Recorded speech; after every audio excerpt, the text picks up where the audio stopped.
Basement level vibes with another one, straight up blackness aye. Who tell the truth? Mark Benskop, defend the ghetto youth. Mark Benskop, radio station is the fruit. Mark Benskop, straight up from the root. Mark Benskop, who tell the truth? Mark Benskop, defend the ghetto youth. Mark Benskop, radio station is the fruit. Mark Benskop, straight up from the root. Mark Benskop, I do it for the love, him not do it for no money. Straight up, him attack, educating everybody. Big up my friends and big up my family. Turn on the radio, catch the vibes, it's integrity. Straight up, Benskop stands for unity. One people, one nation, one destiny. Free up the truth in the air, even the blind can see. The deaf can hear, the dumb can talk, the cripple can walk. Boom. Who tell the truth? Mark Benskop, defend the ghetto youth. Mark Benskop, radio station is the fruit. Mark Benskop, straight up from the root. Mark Benskop, who tell the truth? Mark Benskop, defend the ghetto youth. Mark Benskop, radio station is the fruit. Mark Benskop, straight up from the root. Mark Benskop, we have to gather wrong, grab a seat and sit down, pay attention. Education, liberation, we have to stand strong. Benskop upon the radio, lively up the program. Everybody call somebody and let them turn and tune and pon the radio and catch the boom song. We boom it up already, we have to boom it up again. Expose and reveal him. Who tell the truth? Mark Benskop, defend the ghetto youth. Mark Benskop, radio station is the fruit. Mark Benskop, straight up from the root. Mark Benskop, who tell the truth? Mark Benskop, defend the ghetto youth. Mark Benskop, radio station is the fruit. Mark Benskop, straight up from the root. Mark Benskop, I do it for the love, him not do it for no money. Straight up, him attack, educating everybody. Big up my friends and big up my family. Turn on the radio, catch the vibes, it's integrity. Straight up, Benskop stands for unity. One people, one nation, one destiny. Free up the truth in the air, even the blind can see. The deaf can hear, the dumb can talk, the cripple can walk. Boom. Who tell the truth? Mark Benskop, defend the ghetto youth. Mark Benskop, radio station is the fruit. Mark Benskop, straight up from the root. Mark Benskop, who tell the truth? Mark Benskop, defend the ghetto youth.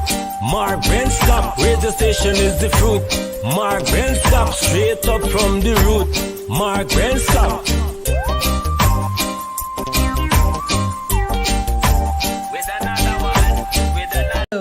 This is attorney Shellen Washington, owner and founder of the Washington Law Firm, located at 455 Utica Avenue in Brooklyn, New York. We're specialized in medical malpractice, personal injuries, matrimonial law, and landlord and tenant. If you're in need of legal representation, please give us a call today. The number to call is 718-877-3100.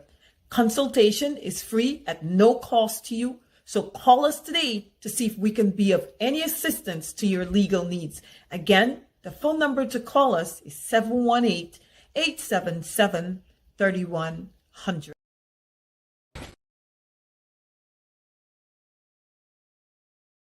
Yeah, my name is Justity Caldata Francis Vietnam, and since 1965 I become a voter, and I always place my ex next to the cop, and what they are doing today, I can't take it.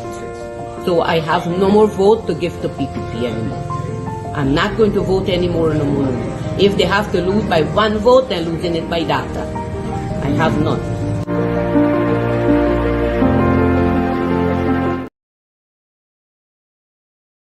Right across Guyana, when the ministers of Granger or Nagamutu come here after the 21st of March, you say to them, walk behind them, chase them out, they're going to be illegal. Say to them, you're illegal.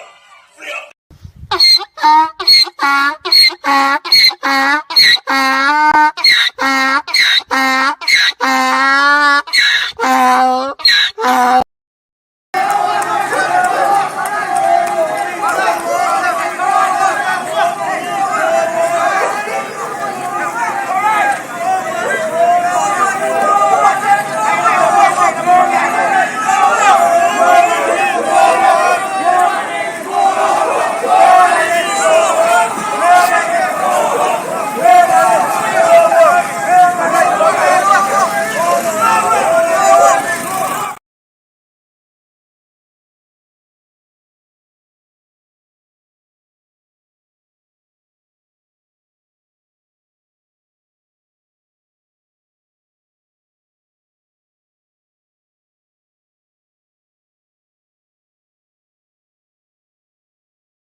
All right, let's get ready to start. It's 11 minutes after 9 o'clock. Sorry for the late start. That's because, the situation with the minibus and so forth in Guyana. And so we just had to ensure that we get things started. Good evening to all of you, all you beautiful people. We are not seeing, hey guys, we just started. If you're not getting audio, it simply means we haven't started. If you don't see my face, there'll be no audio. But good evening to all of you, every single one of you. Right off the bat, I see you guys already start with the blazing fire. Mouth like, oh, like gosh, Marla Alicock, mouth like, I don't know what you're talking. Oh my gosh. Firestorm tonight, Sparkling Wills, and the entire crew is here. Look, if you guys haven't gotten a haircut as yet, head down to Brooklyn there at this barbershop, exquisite barbershop. Just go down there, cut your hair. Tell them Wayne Caesar sent you. Tell them Gavin Caesar sent you. Whatever. Also, head over to Linda's, right? Yep, Linda's. Go over to Linda and eat some nice foods right over there. Diney's stuff.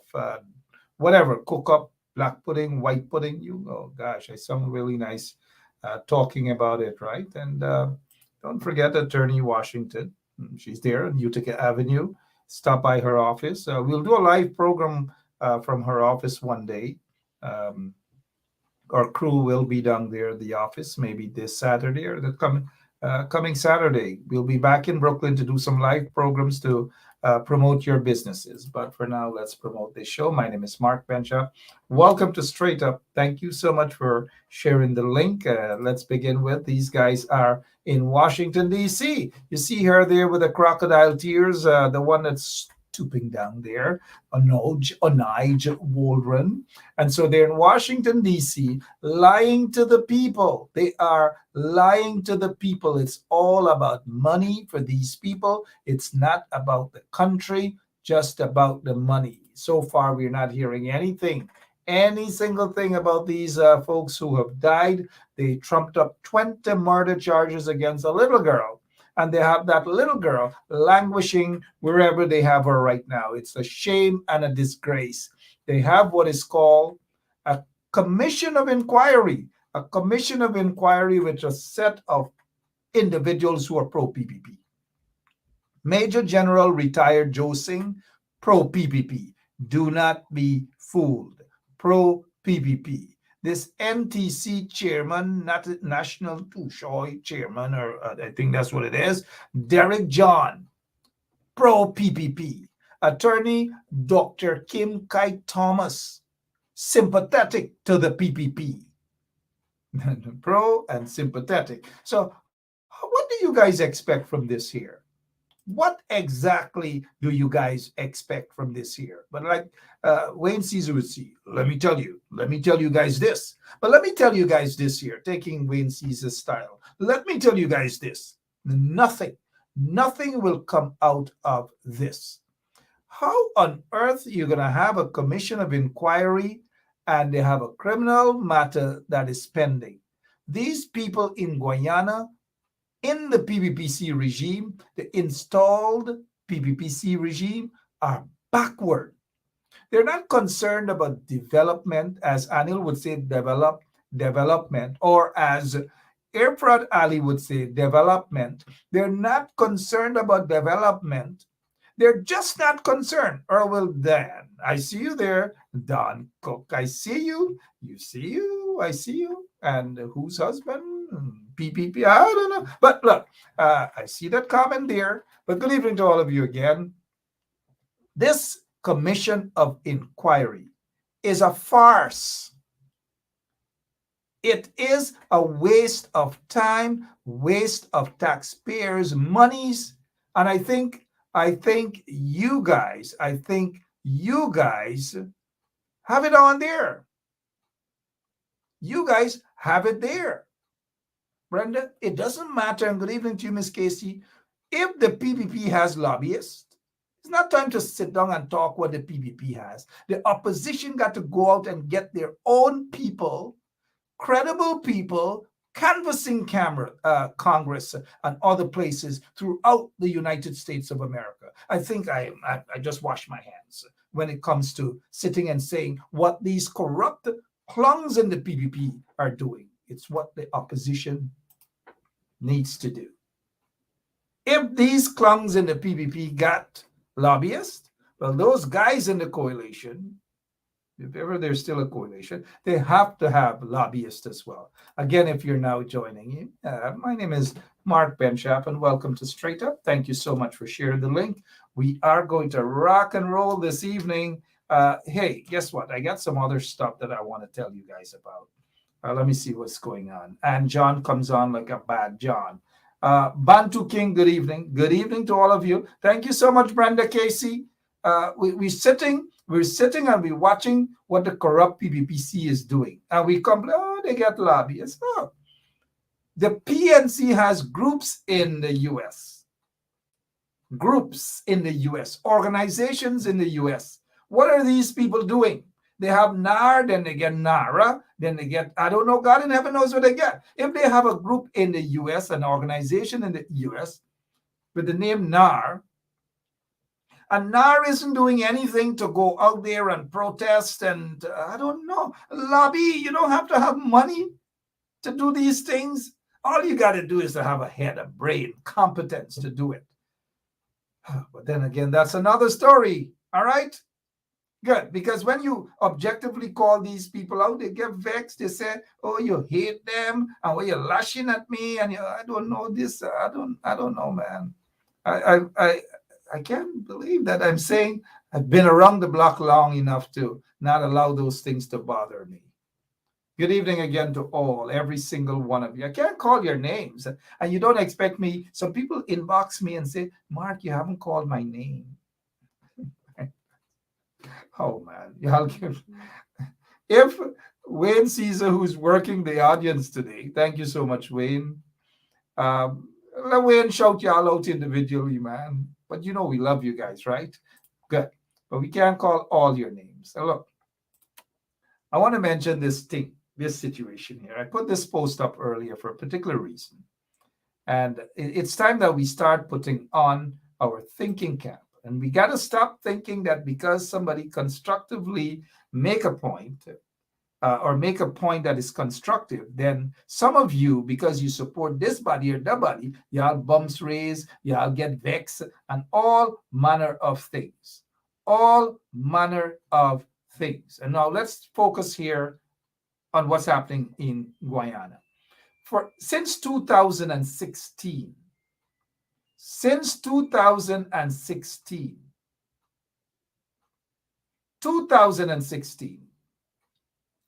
the PPPC has not held their Congress.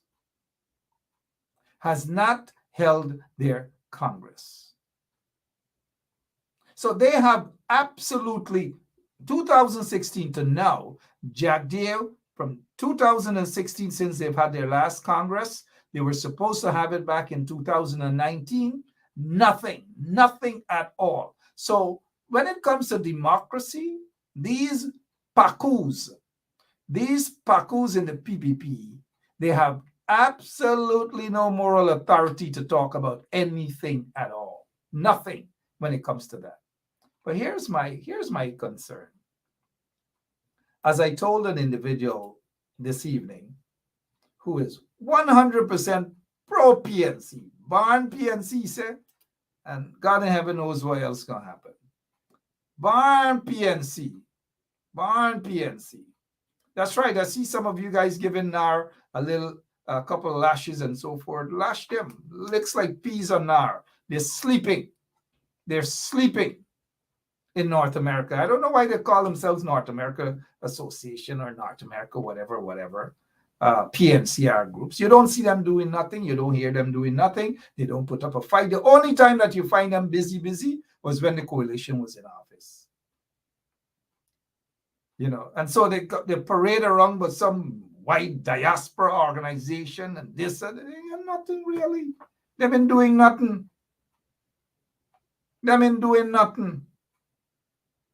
Renee Mackenzie Talbot, you'll be surprised the people who talk. Some people say they barn PNC and barn PPP. Some people say they barn this way and that way. Some people say, oh gosh, I don't know, man. Bantu King, tell us. Tell us. Bantu King is saying no Congress until the current leader of the leadership is in jail. Then PPP in jail? I mean, I don't know. I like the people over in some of those African countries, man. Oops. I like the people in there, right?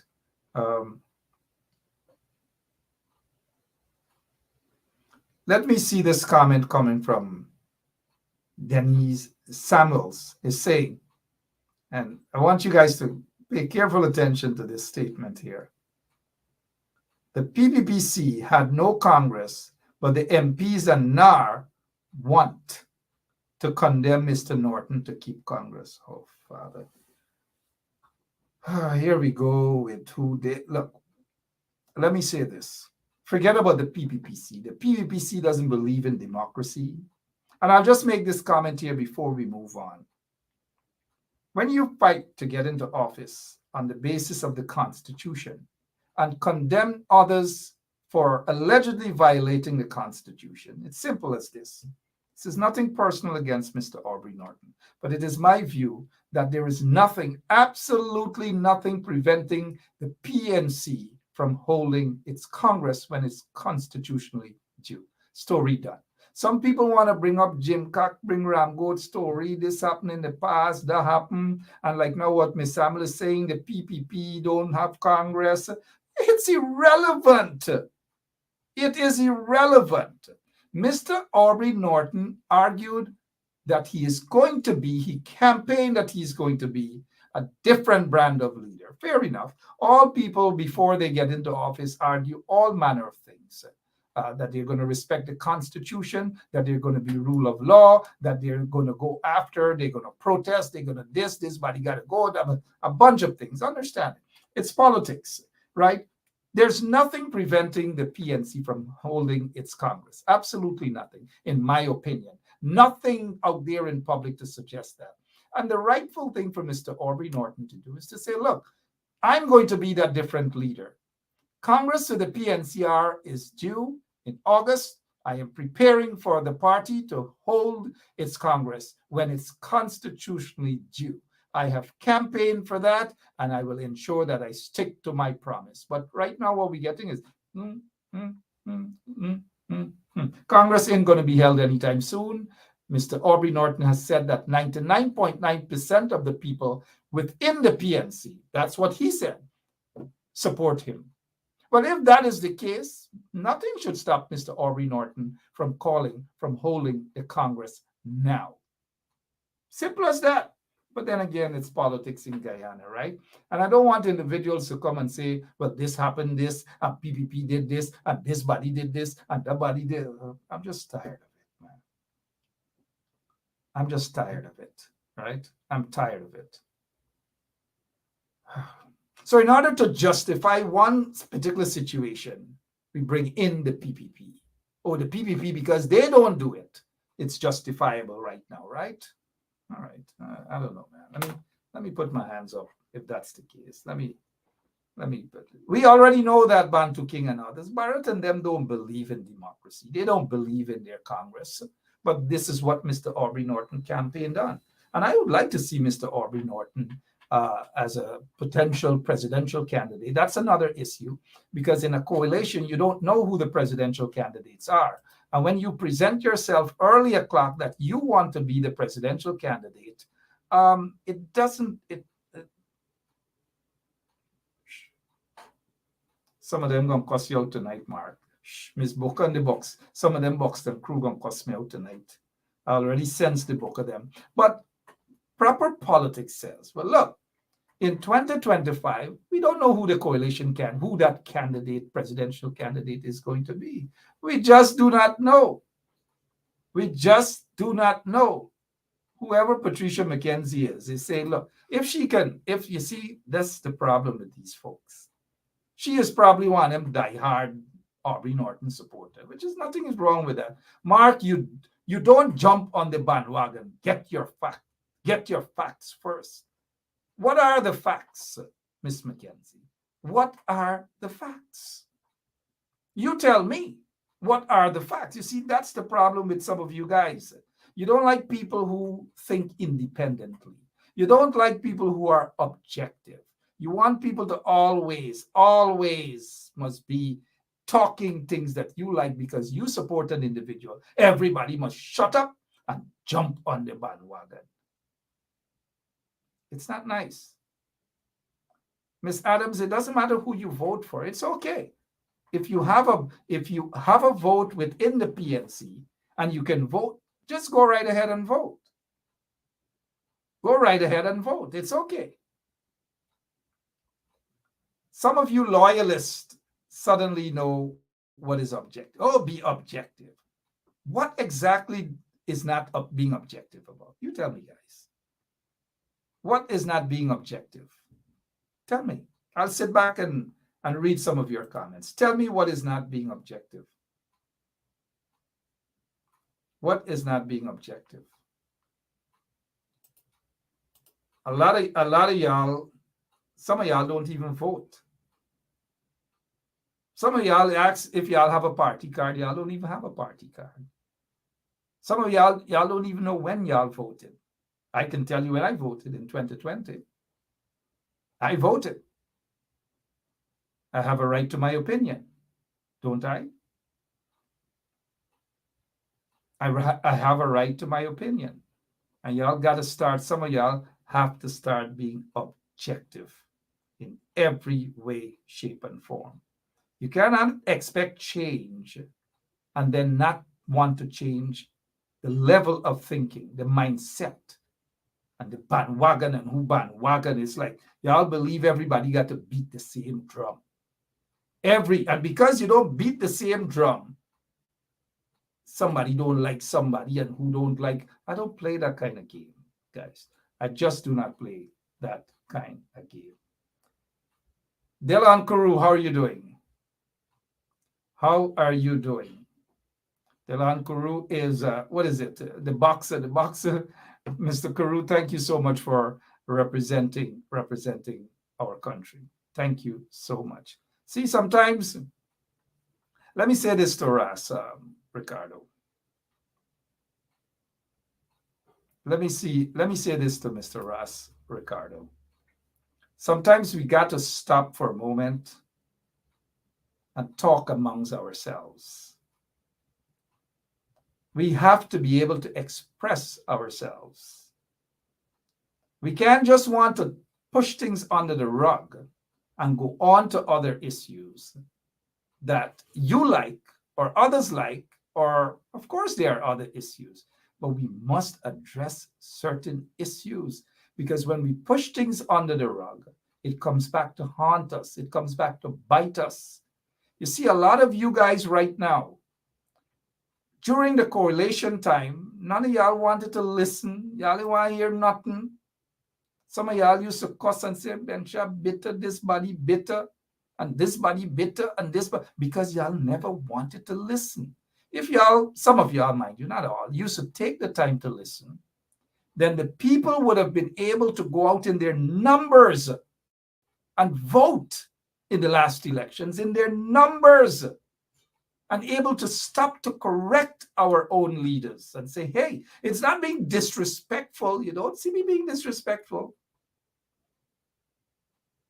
to say to those, our leaders, those who we have voted for, at least I vote. I don't know about some of you guys, but I voted. To say to some of these leaders that things are not regular, get your house in order so that we can be properly prepared to confront. But y'all can't want to sweep things under the rug and say, oh, Margot talk about the man, shoo, rest yourself, jump on the bandwagon. Nobody tells me to jump on any bandwagon. None whatsoever. Please don't go that route, guys. Don't go that route. All right? All I'm saying, and you see, all I'm saying is that if something is constitutionally due, then we should stick to that. We shouldn't dilly-dally. We do not want leaders, anybody it could be. It could be Erwin Don, it could be Carl Miller becoming the leader of an organization, the leader of a country, the leader of a political party. All I'm saying is let us follow the Constitution. We do not want any leader to feel that the Constitution is their personal tool and that they can use it whenever necessary. That's all I'm saying. That is all I'm saying. And I do strongly believe, and this has nothing to do with whether I like Aubrey or I don't like Aubrey, or has absolutely nothing to do with that. Let them get on with the Congress. If Mr. Aubrey Norton is confident that he will win, then nothing should prevent him from calling Congress. And what's his name? George Tanner. No. Why would I want to be the leader of the PNC? In order to be the leader of the PNC, in order to contest, you have to be a member of the PNC. I don't have a PNC card. I'm not a member. So George Tanner, come on, man. Let me think, no, man. Let me put our thinking cap, no, man. How are we gonna get better if we can't come to the table and discuss without running off wildly? And see, that's the problem with us.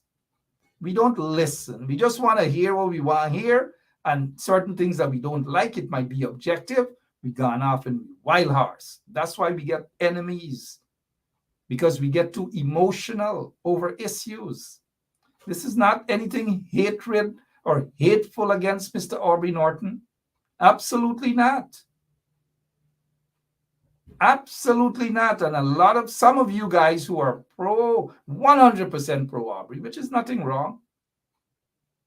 Y'all got to stop this, because y'all are going to lose support from people who have an independent mind. I noticed some people who are ardent supporters of Aubrey, you would cuss and do anything, and they suddenly jumped off the Aubrey Norton bandwagon and bashing Aubrey in every sense of it. I'm not bashing Aubrey at all. I just made a point. We can't expect better from others when we don't want better amongst ourselves. That's all I leave for that. So today I was watching for a few minutes something that is totally, and I'll use Kevil Collins' word, totally dotish and uncalled for by the PPP. The PPP for over 3 years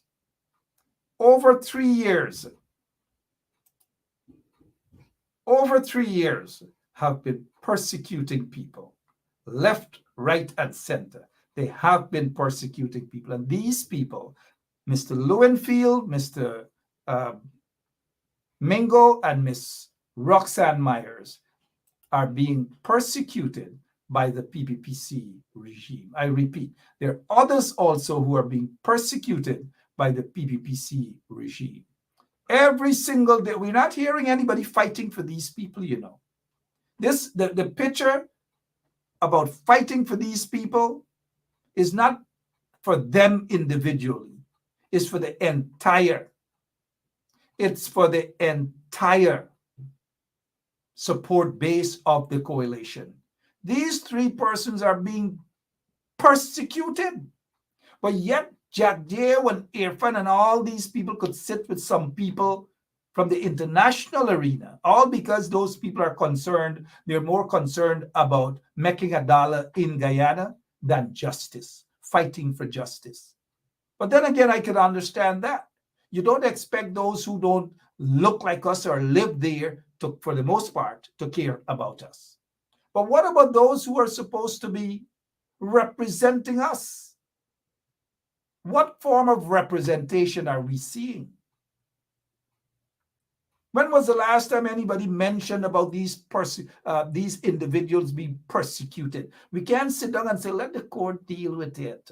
The court is not going to deal with it.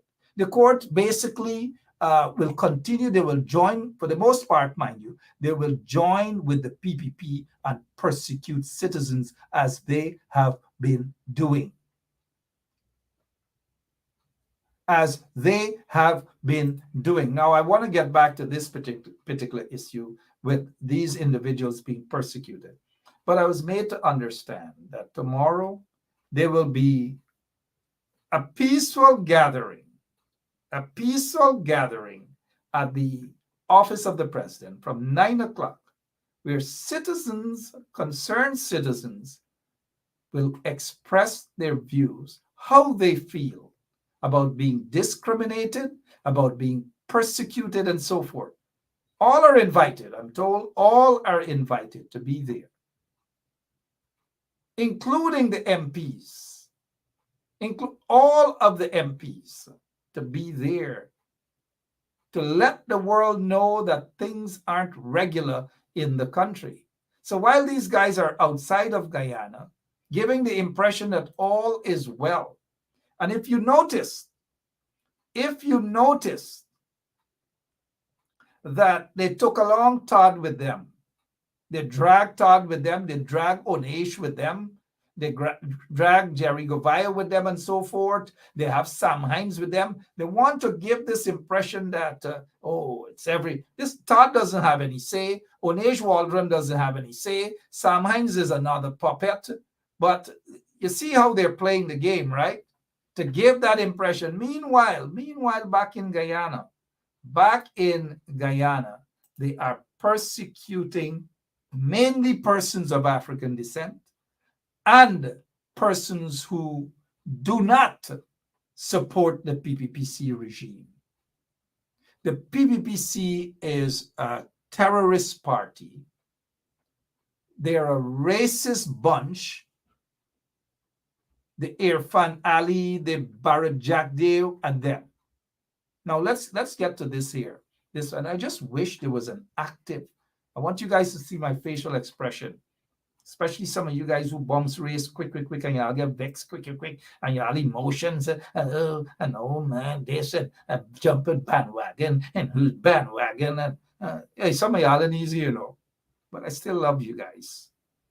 Trench crappers, y'all don't come with trench crapper style, you know. Y'all quick, allow y'all bombs to get raised. Michelle Justice, good evening. Right? But the opposition, what exactly are they doing, my friend? You expect me to sit on this program every single night. Sometimes I ain't even get water in the bottle. Hey, look, and mind you, it's water, you know, and not vodka. Because these days people peeping to see what people drinking, you know. Man, I think Aubrey, getting back to Aubrey, let a man drink whatever you want. Yeah, let him drink, man. We got bigger issues to deal with.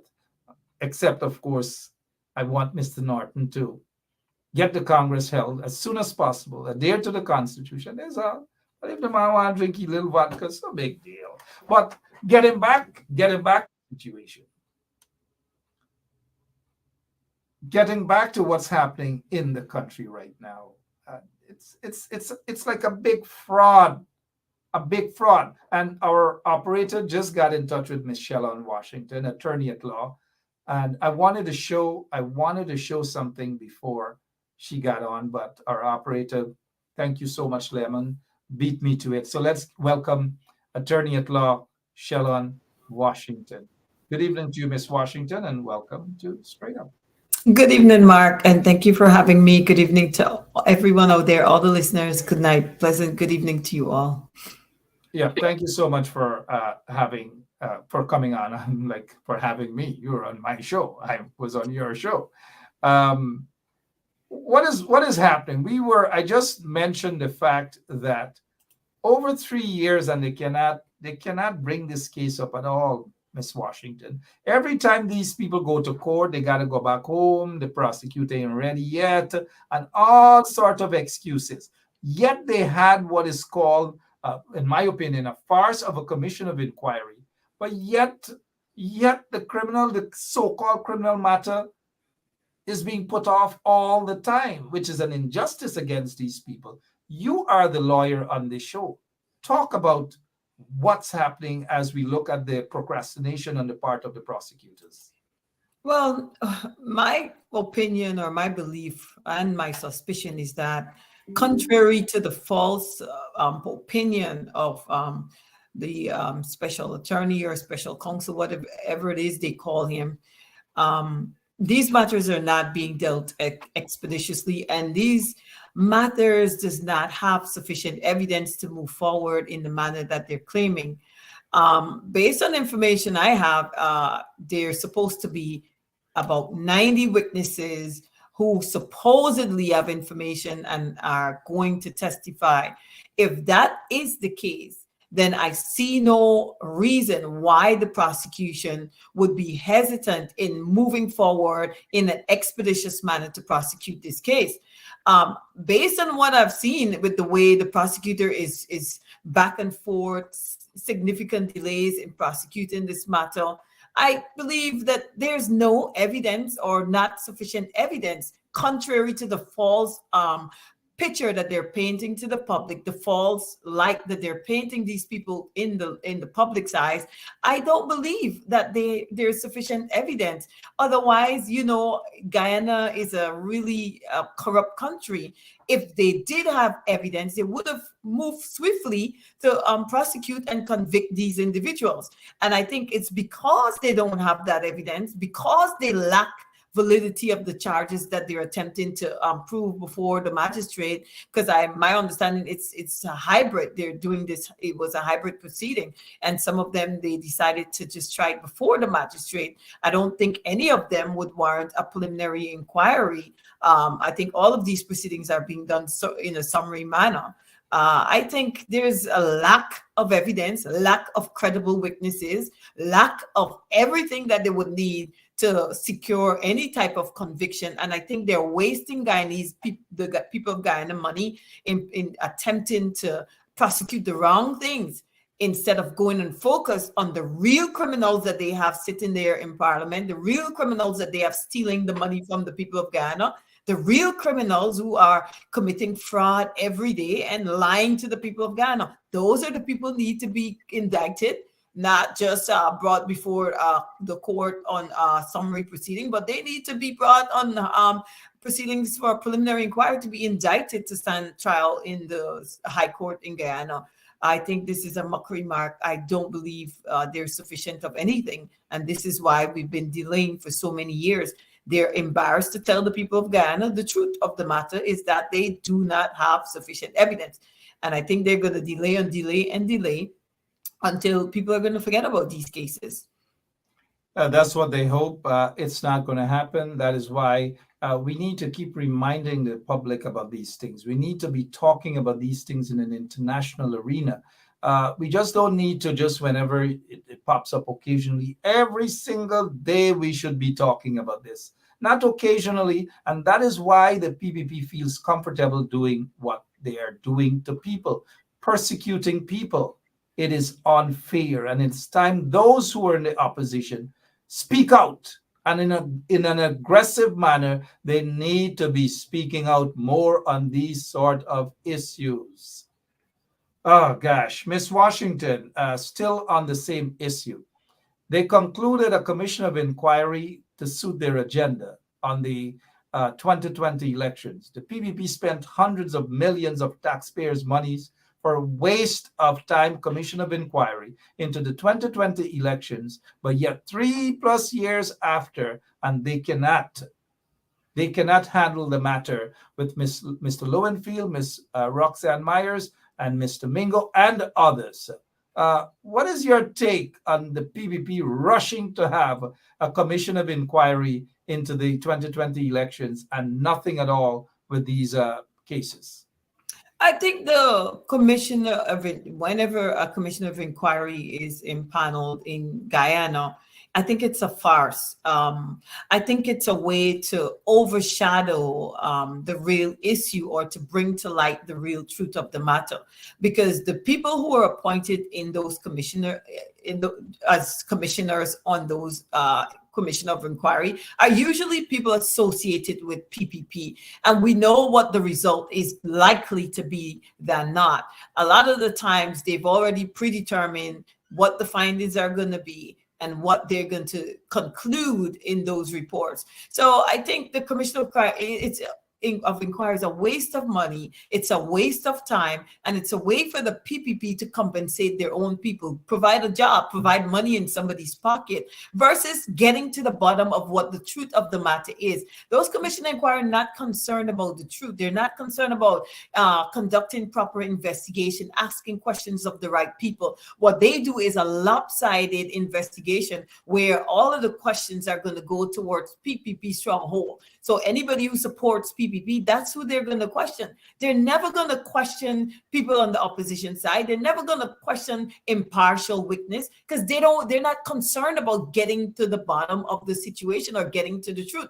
What they're more concerned with is to present a lie to the public, to mislead, to put a veil over the eyes of the people of Guyana and present a false story. Like in this case, they're falsely claiming that they have over 90 witnesses. If you have over 90 witnesses, bring the witnesses, provide a witness list, let the public know who these people are. But I think a lot of the times what they do, they want to pull a veil over the eyes of the public, and they think Guyanese are stupid. But the people of Guyana are very wise. They're not ignorant concerning these things that is happening under this current regime.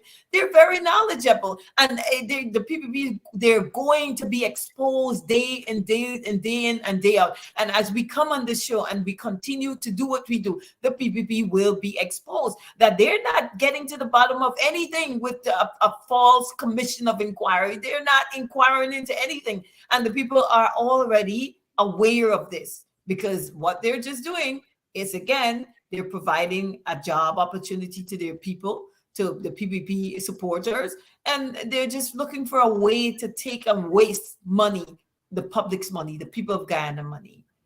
Well said, Miss Washington. We'll get to an interview that we saw with the lead special prosecutor in this case, persecuting on behalf of the PPP, Miss Roxanne Myers, Mr.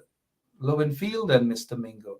Take a listen to this, and you will take the legal angle in offering your opinion.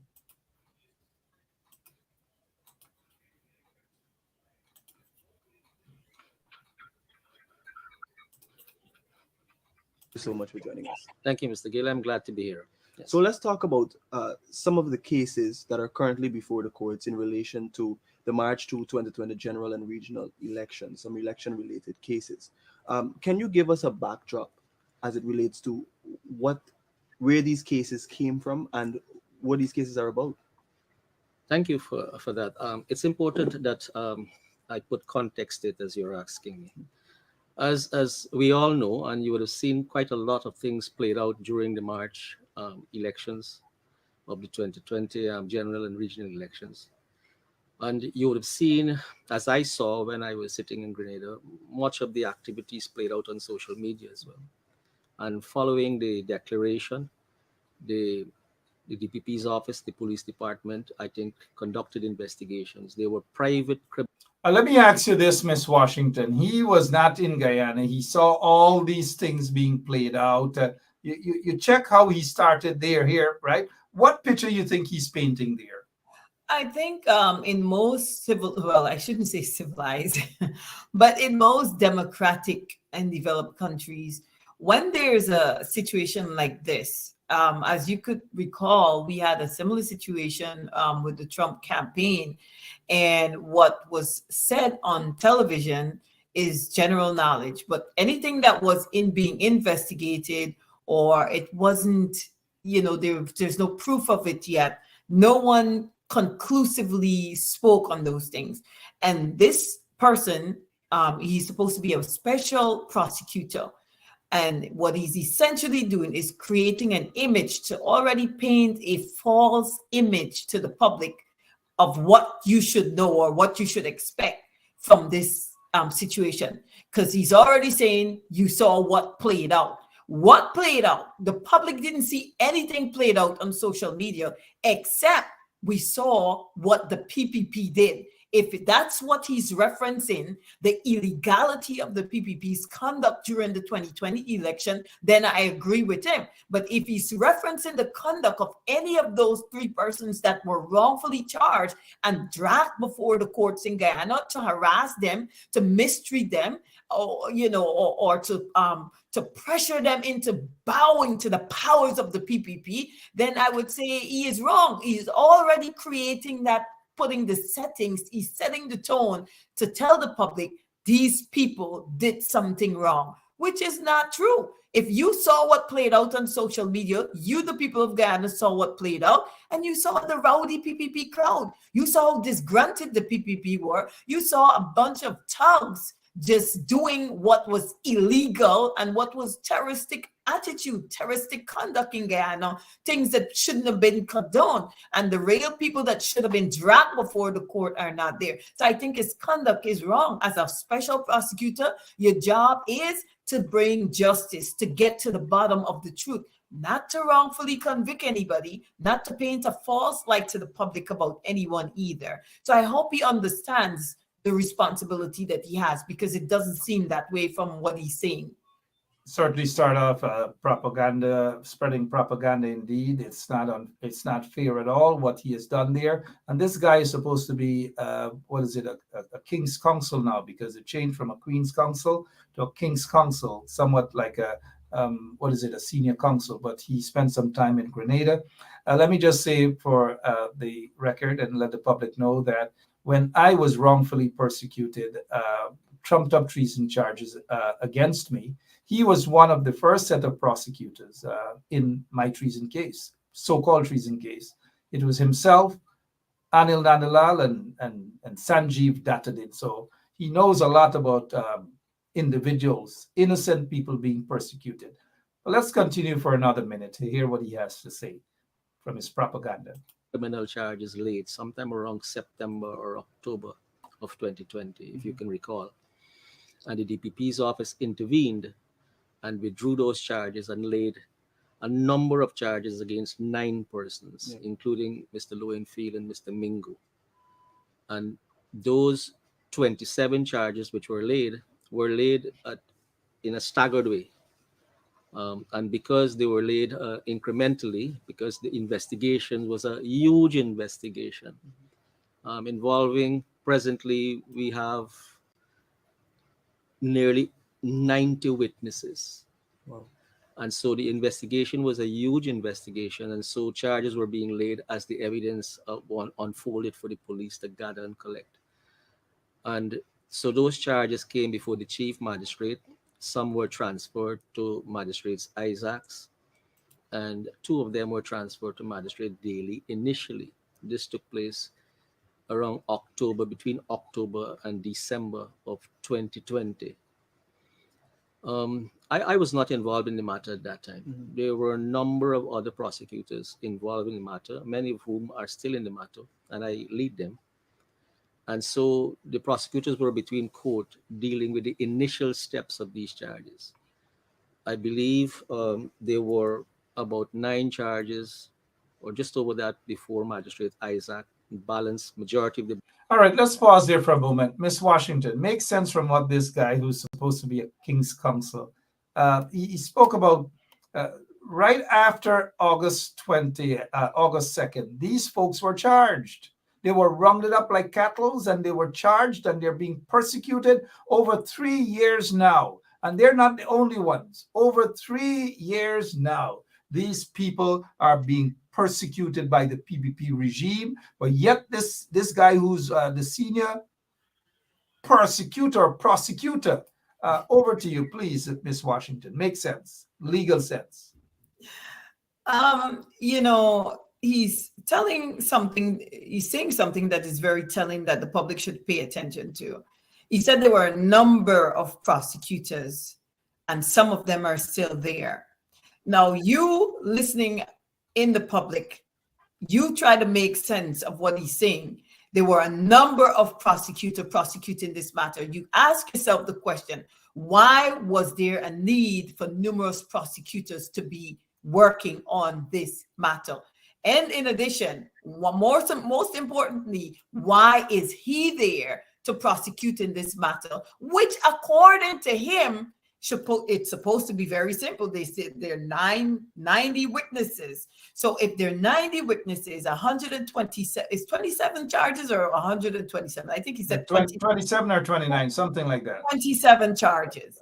27 charges, numerous prosecutor, and now they brought in a special prosecutor just to ensure that they secure whatever it is that they're attempting to secure. Now, my analysis of this is it's a perfectly good waste of time, because if this was so straightforward, if there were so many witnesses, if the evidence was so overwhelming, according to the picture he's painting, that would have been a very simple conviction. It would have been an open book, shut book case, end of it. End of the matter. And then based on the information he's providing to the public, there are more than one magistrate who is working on in these cases.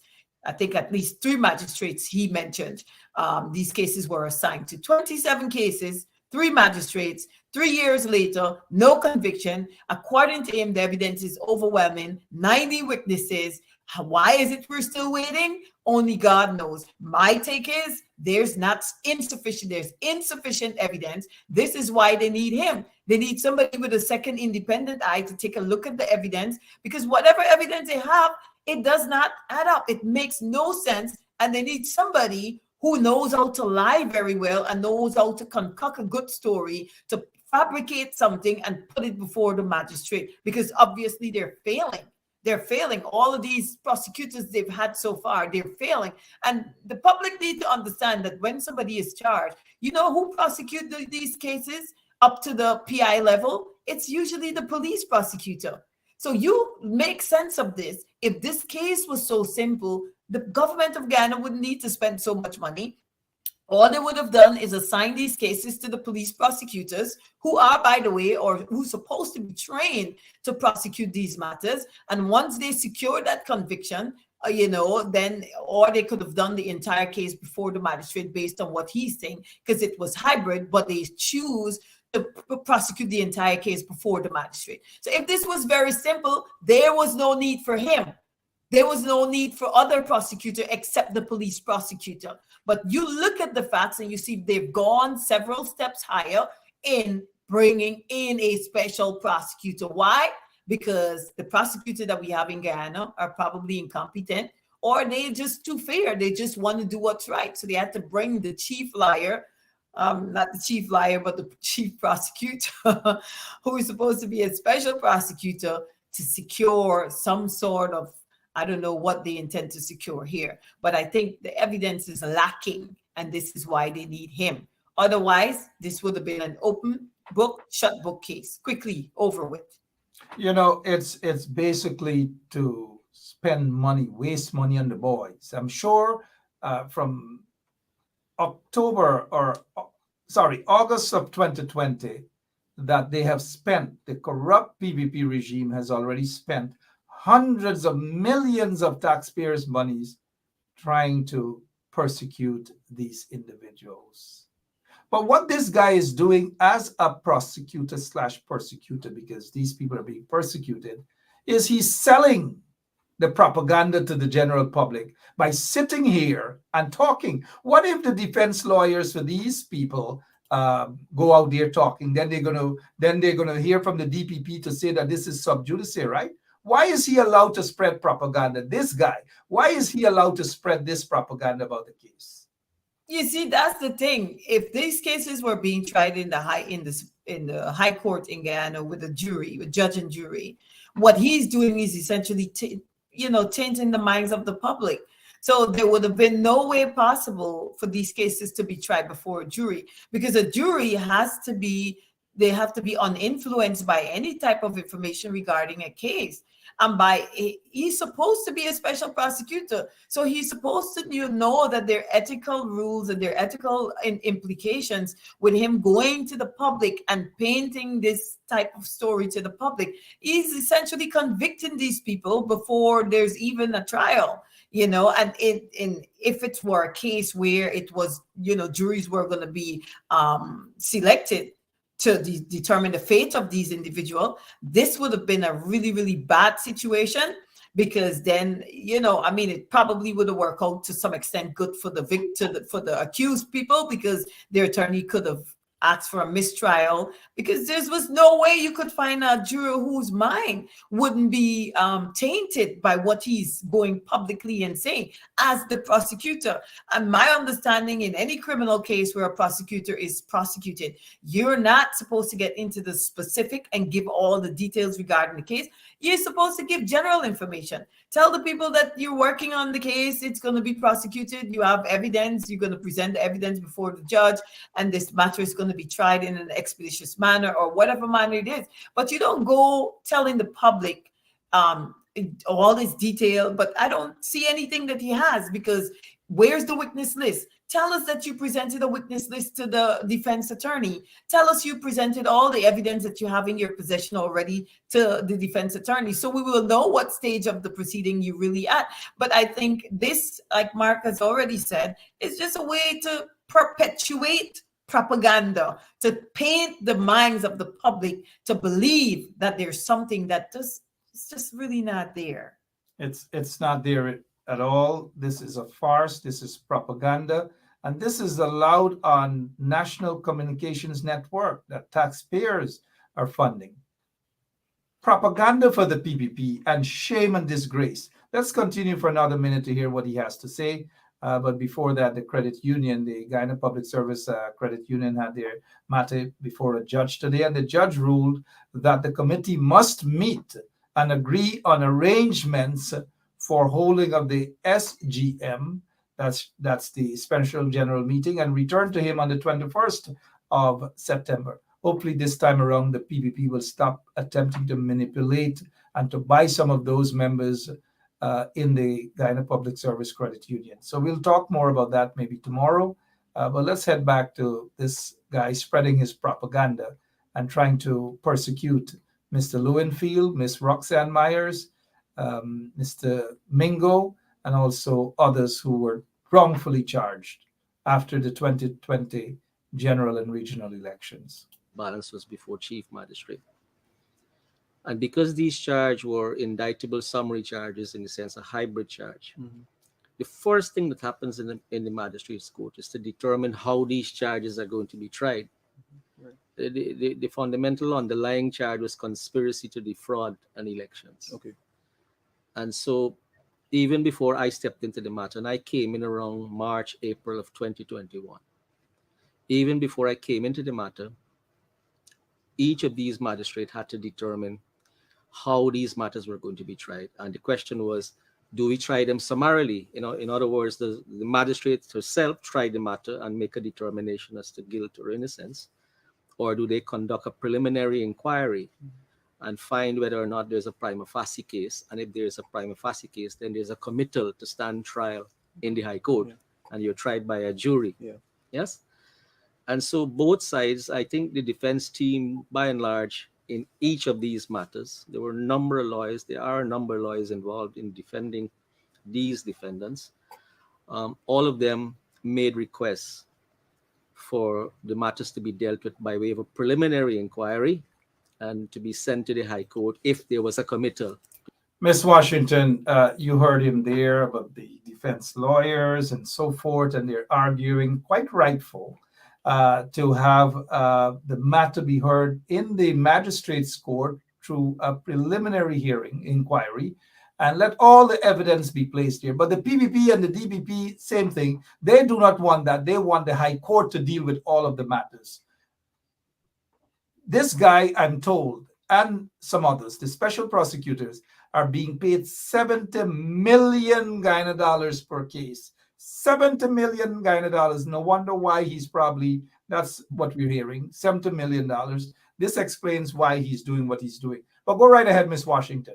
I mean, this is exactly a money-making business right there. I've said it earlier that I think one of the main reasons for this is so that they could put money in the pocket of their friends. So wait a minute. Something just popped through my head.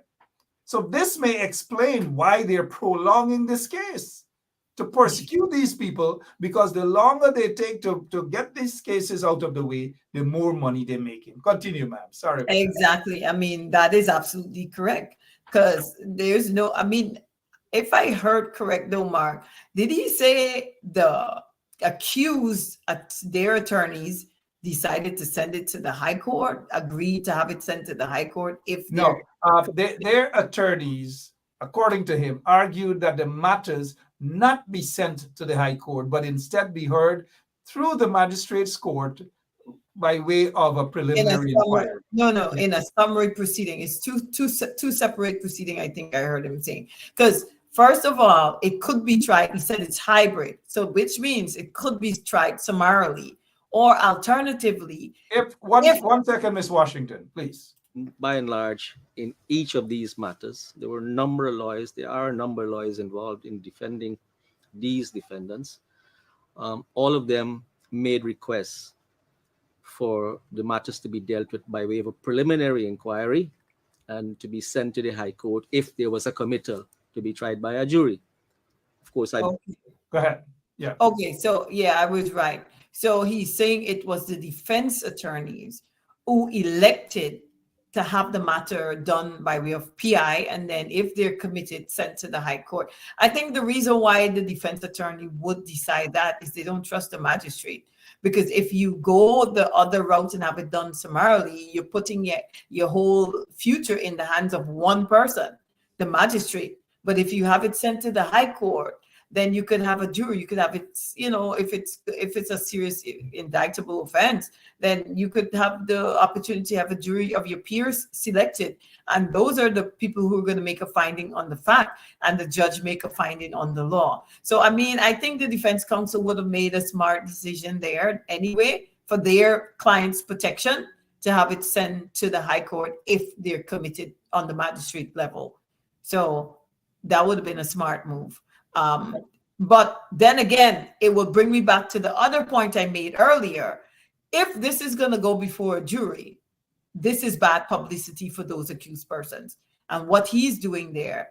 And this is what the defense attorneys need to pay attention to. He's painting the minds of the public. He's painting these people already in a false light in the minds or the minds of right-thinking members of societies. So he's committing defamation right now against all of these accused people, because when someone sits and they listen to this information and then they have to select a juror to stand, to serve to determine the facts, whether or not they believe the factual allegations against these people, it's been predetermined, because they're listening to this guy and who's painting these people in a false light. So that brings me back to this whole problem. There's a whole other problem that the defense attorney needs to consider. The fact that this guy is already spreading propaganda to distort the minds of people who might be selected to serve on the jury if these people are committed, if they're committed by a corrupt magistrate. All right, let's continue for another 30 seconds to hear what he has to say. I believe they're all hoping that there would be a discharge and there would be no committal, and then they'd be free to go. But that process would have involved a considerable amount of time being spent in the magistrate's court as a preliminary inquiry. And if there was a committal, then another considerable amount of time would be spent in the high court as a trial. Yeah. And at that point in time, the prosecution considered that these matters, and we still consider that, should be matters which should be dealt with expeditiously. All right, let's stop there for a minute. The nature of the matters themselves, they came out of a period of anxiety. Sorry about that. He is concerned that this matter be dealt with a propaganda purpose. They don't want these people to get a proper and a speedy trial. He is concerned that his propaganda take on this matter doesn't make sense. But you're the lawyer. Let me not go on further. Please, your take on what you just heard. Right. In his opinion, the matter should be dealt with. I mean, I agree that it should be dealt with expeditiously, but a preliminary inquiry would take the same time as a regular trial. So what he's telling you there, and you need to be learn it of these facts. So when you hear people make certain statements, you understand what is happening. He's saying that the preliminary inquiry is going to take up considerable amount of time, and then to the high court it's the same situation. But my position is the same time they would take to do this matter summarily, because you have to present the same evidence, the same witness in the summary proceeding as you would in a committal proceeding. So it doesn't really make a difference in terms of the time on the committal or the summary proceeding. But I think it's within the interest of all those people that they position themselves to receive a fair trial. Because if you put your life in the hands of one magistrate, and the magistrate happens to be a PPP and is corrupt and takes order from the PPP government, then they will risk losing it all. So their attorneys made a smart, conscious decision to place each and every one, determine that if they're committed, they must be a PI, and if committed, sent to the high court and be tried in the high court. So I 100% agree with that versus what he's proposing. Because if you really want to try these people in an expeditious manner, let's be real, the PI will take the same time as the summary proceedings, because it's the same evidence you're going to present that you would have presented to the magistrate in a summary proceeding. It's the same evidence you're going to present to the magistrate at a preliminary inquiry, and the magistrate has to come to the same conclusion. What he has to determine, is there sufficient evidence for a conviction or for a committal? Or if it's a summary proceeding, is there sufficient evidence to convict this person of the offense that they're being accused of? That's it. So if he wants to be real with the people of Guyana, the two will take the same time. So if you want to do this expeditiously, move forward with the PI and conduct it in the same expeditious manner you're claiming you would have done it if you were in summary proceedings, because it's the same evidence. And the standard is the same beyond a reasonable doubt, because it's a criminal proceeding. You know, Miss Washington, a lot of people, maybe most of our listeners tonight, know that what the PPP is doing is prolonging this matter. They were comfortable with the commission of inquiry, which was basically for propaganda purpose, fixed and set by the PPP for a particular outcome. We saw what that propaganda outcome was all about. This particular case, they do not want it to be heard. That is why they're dragging this thing out, persecuting these people, because at the end of the day, they will have to show the evidence, whatever evidence they have. And the truth is, as you have mentioned too, that they don't have any proper evidence against these people. So to make it look as though something was done wrong on the part of these people is to prolong the matter. And while they prolong it, these guys are being paid handsomely. I don't know. We'll take a quick break before we come back and get on the path of wrapping up on tonight's program. We'll be right back with more of Straight. So this is attorney Shellen Washington, owner and founder of the Washington Law Firm, located at 455 Utica Avenue in Brooklyn, New York. We're specialized in medical malpractice, personal injuries, matrimonial law, and landlord and tenant. If you're in need of legal representation, please give us a call today. The number to call is 718-877-3100. Consultation is free at no cost to you. So call us today to see if we can be of any assistance to your legal needs. Again, the phone number to call us is 718-877-3100. All right, again, welcome back to Straight Up as we prepare to dance our way out of the studio. Miss Washington's office is located on Utica Avenue, 455 Utica Avenue. Telephone number 718-877-3100. Miss Washington, I want to get back. I kind of fast forward this a little bit so that we can close off, but I'm not sure what he's saying here now. Let's go. We also realize that some of these defendants had not been charged for conspiracy. And so we asked the court to amend some of these charges to indicate the participation of all the persons who were before the court. And so that the defendants would not be prejudiced. They would understand clearly that we were saying that each and every one of them participated in overall conspiracy. They didn't need to know. You see, this again is dangerous what he's doing. It is dangerous. He's spreading propaganda. He's prejudicing this case. Something has to be done. Somebody has to say something. The magistrate has to say something. In any other part of the world, this matter would have been thrown out, dismissed. It has to. No, Ms. Mark, Washington, absolutely, Mark. It has to, because you know what? What he's essentially doing here is telling the public these people are guilty before there's even any conviction. And if he's allowed to go in the public and to make these statements on TV, on the radio, it's really, really dangerous. He's actually telling you that all of those individuals should be guilty of conspiracy. They all participated in whatever it is that they're being accused of. And I agree with you. It's a very dangerous position to be putting to the what he's putting there to the public. He's essentially trying the case and convicting these individuals before there's even a trial or a conviction. And, you know, this type of situation here, this type of lawlessness that we have going on in Guyana, it has to stop.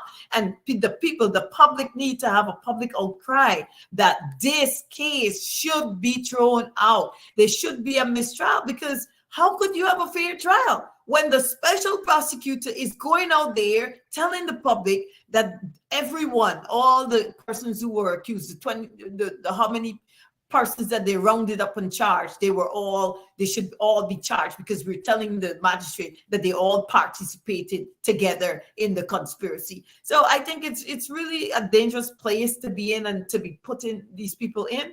And it's bad enough that it's one magistrate deciding whether or not there's a sufficient case. And I think the only way to rectify anything is before a jury. But the people in Guyana is a small country. There's absolutely no way for anybody to have a mind that is not already tainted based on the information he's putting out to the public. In any other country, this case would have been dismissed, because there's no way to have a fair trial here. What the other one was doing. You can play a role in a conspiracy without knowing what each and every person is doing, but you know a general plan is afoot, and you know that a general plan is afoot. A conspiracy without one knowing what the other one is doing or planning. I don't know what's happening here, but go ahead, Ms. Washington. Go ahead. The public needs to understand what is a conspiracy. You cannot have a conspiracy without being ignorant of what is happening. And so what he's essentially telling you guys, that's why I'm saying he's painting a picture. He's convincing the public that something is there when it's really not. In order for there to be a conspiracy, there have to be a concert, a meeting of the mind. I mean, Mark, I told you before, and I told the public. What he is saying here is that they don't have to be a meeting of the mind. No, but then he would meet each other, and he's calling that a conspiracy. So then he's telling me everything that I've learned in criminal law is wrong, because to come and put such a dangerous narrative out there to people who don't know the law, they might be convinced that what he's saying is true, but you have to act in concert. In order for there to be a conspiracy, there have to be a meeting of the minds.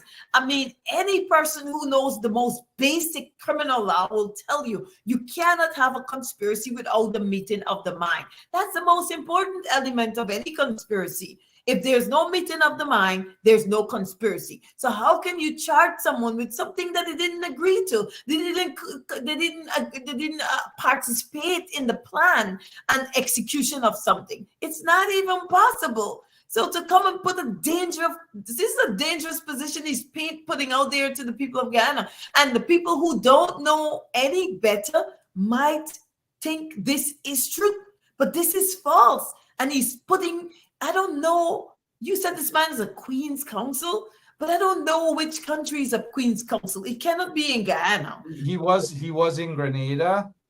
He was elevated. He left Guyana, a junior lawyer. He was part of that conspiracy.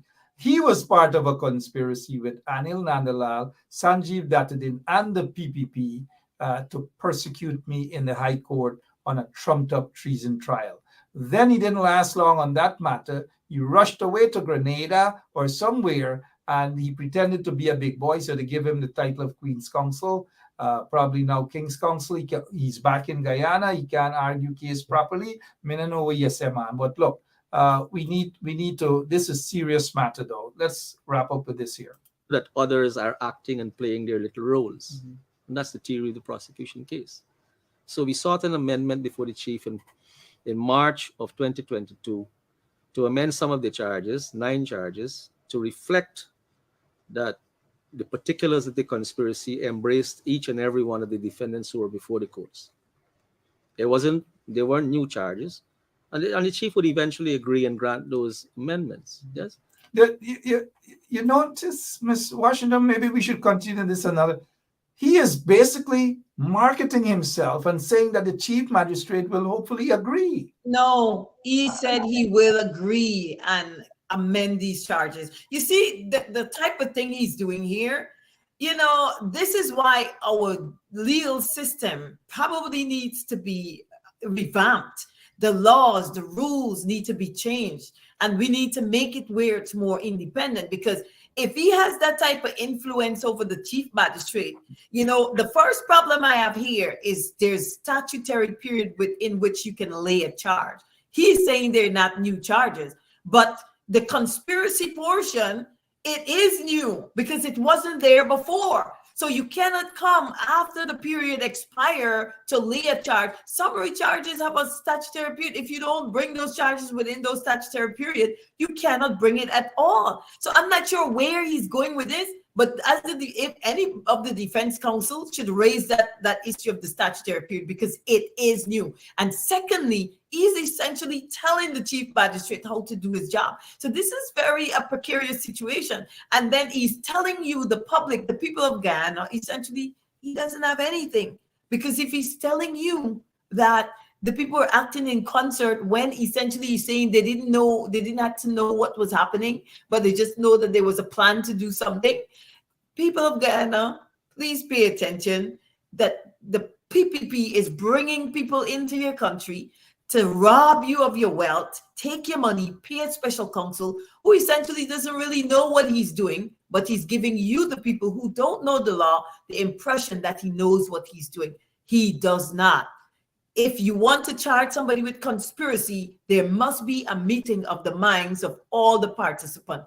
And based on what you've heard here tonight, he told you that there was no meeting of the mind.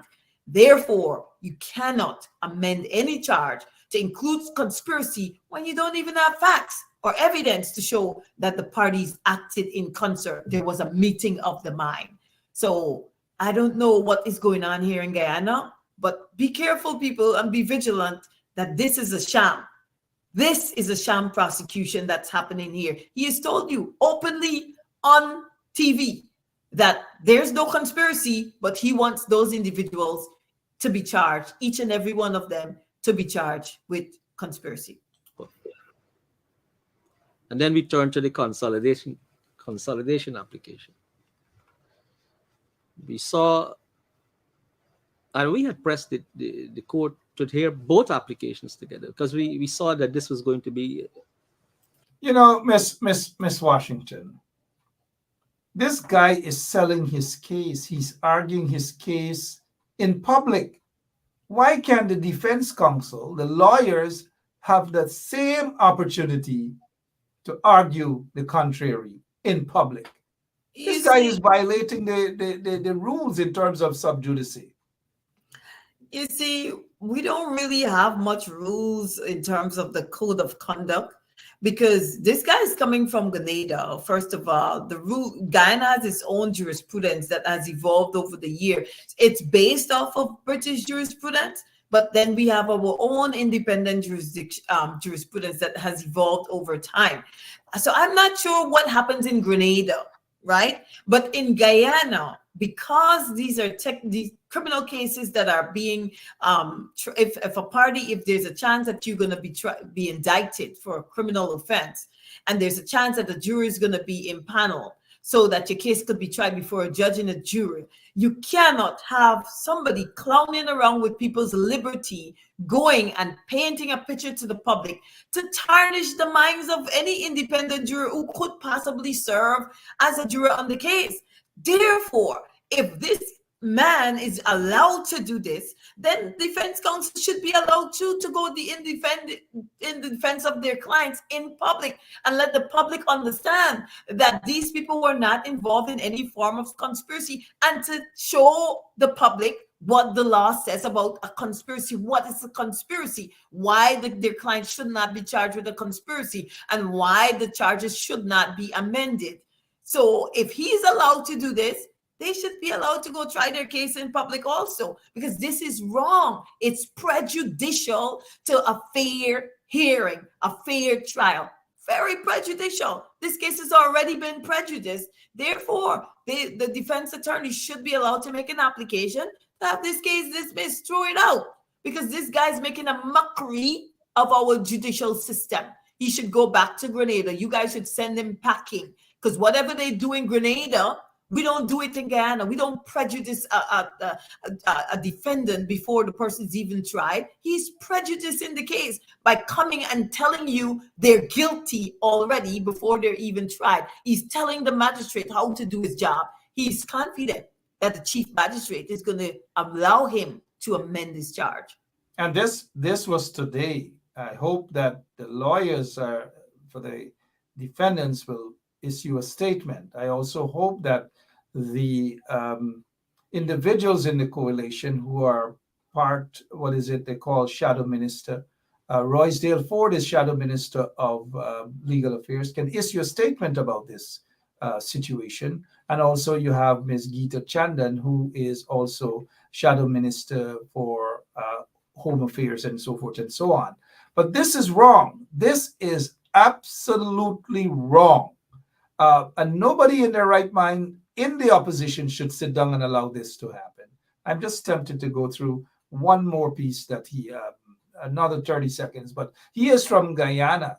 He rushed to Grenada after he didn't get through with my treason trial. He rushed there. He made a heck of a lot of money, and he rushed out of Guyana. But he didn't complete the trial. He rushed out for some reason. So I don't know what he put on his resume in Grenada. I don't know. They should send him back to Grenada, because apparently they accept this type of conduct over there. They don't want him in Grenada, please. Protracting the process. Yeah. I've been in the courts for many years, and I have seen courts can sometimes deal with 5 applications simultaneously. One for amendment, one for avoiding costs, one for extending time. All of that. Courts routinely do this. Routinely deal with several applications together.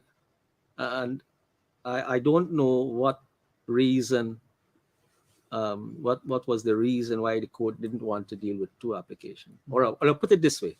No reason was expressed as to why we would hear one, go through this period of months, and then we would hear another one. But we were ready to argue them.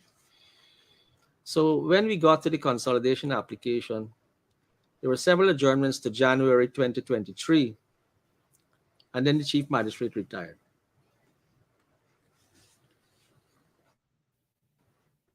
And on retiring, the matters came before Magistrate Isaac, who I believe acted briefly for a period, well, maybe still acting as chief magistrate. And so now, apart from the 2 which were on appeal from Magistrate Daly, at one point in time, starting January of this year, all these matters ended up before Magistrate Isaac. And you would recall that Magistrate Isaac was still awaiting in relation to determining the mode of the trial, whether to try the matter summarily or PI. At that stage, when the other matters turned up before the Honorable Magistrate, I took the opportunity to remake my applications for the Magistrate Isaacs to try the matter summarily. Anyways, Miss Washington, close off on what he had to say there. Lots of Jim Cockburn Ramgood story. He is arguing his case in public domain. This is wrong, but it's the nature of the PPP. Anything that's wrong, the PPP is on course. Your closing remarks, please, Miss Washington. Absolutely. This is a mockery of our judicial system. The legal profession in Guyana, it used to be one of integrity. You had to have a certain code of conduct that you adhered to. It had certain morals to it.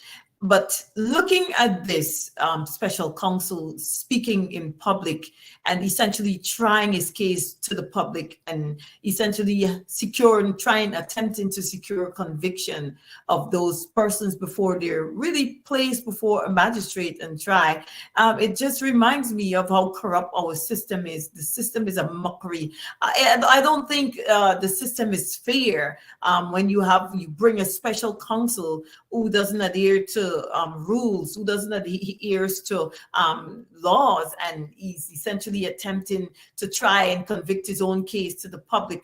I think this is morally offensive to the people of Guyana. It's appalling to bring somebody there and have them engage in this sort of conduct when you're prosecuting a case as a special counsel. I think this special counsel doesn't understand his oath as an attorney. First your oath as an attorney, and then second, your obligation to protect the public. And I think he has been misguided. He's missed the mark. It's not just to secure any conviction by any means necessary, because if that's what you're doing, then we do not need people like that prosecuting cases in Guyana. Any prosecutor, your job must first be to honor that oath that you've taken as attorney, and then secondly, it's to protect the people of Guyana. And if your job is to protect the PPP with their lies and their propaganda and their corruption and their oppression of people in Guyana, then you need to step aside. Somebody needs to step aside. Remain vigilant, people of Guyana. I encourage you to remain vigilant, know the truth, be awakened, and understand the truth of every situation, and fight for your rights. Press back, protest until justice is done or justice is served in Guyana. Thank you all and have a very good night. It was a pleasure being here, Mark. Thank you for having me. And good night to all your listeners out there, and God bless you all. And thank you so much, Miss Washington. For those of you who want to get in touch with attorney at law, Shalon Washington, give her a buzz tomorrow at her office. Visit her, whatever matters you have. Check her out. A competent attorney who didn't work in Grenada. A competent attorney. And I'm not going to knock it. I have a lot of Grenadian friends. They're beautiful people. But this guy went to Grenada and just embarrassed us in Grenada, as he's doing here right now. And for this here, he deserves something for the night. He deserves something for the award. Gets the award for tonight. Here goes. Special prosecutor. Yes, special prosecutor persecuting those individuals.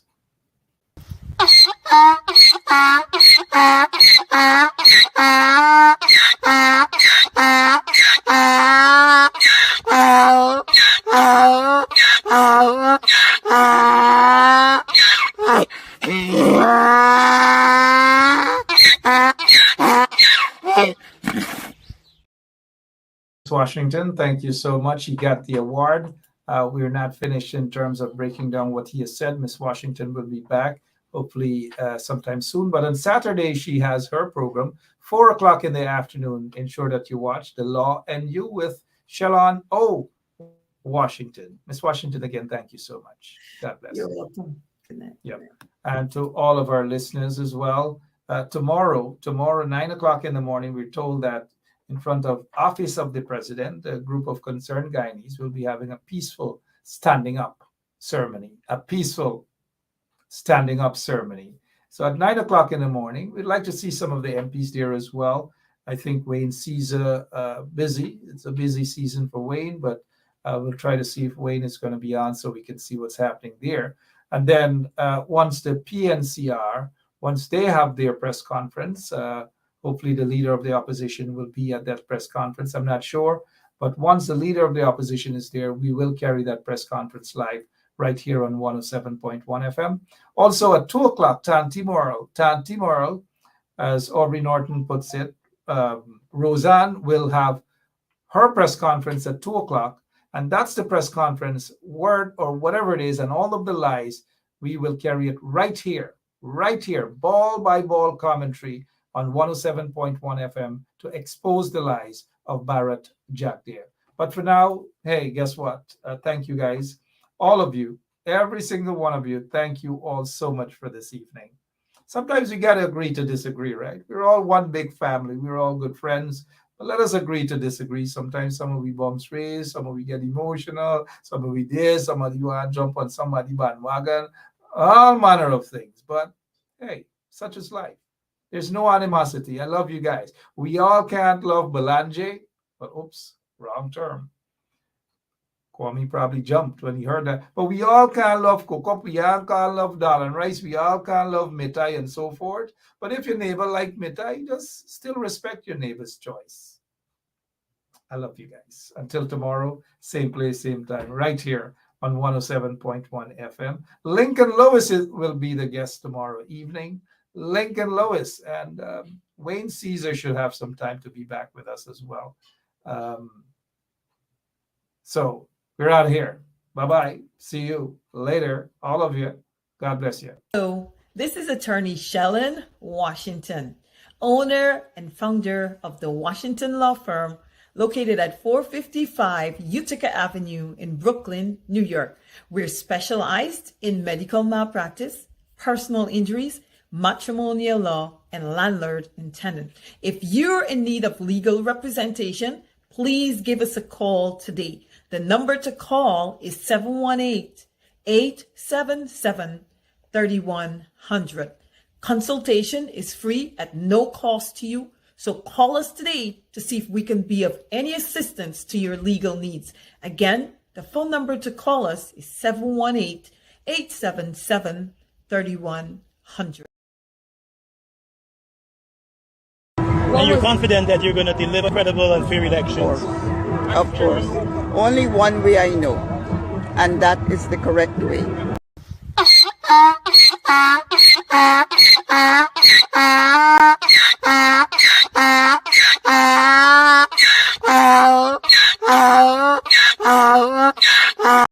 Yeah, my name is Jasmine Caldata Francis Vietnam, and since 1965 I become a voter, and I always place my X next to the cup. And what they are doing today, I can't take it. So I have no more vote to give to PPP anymore. I'm not going to vote anymore no more. If they have to lose by one vote, they're losing it by data.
With another one,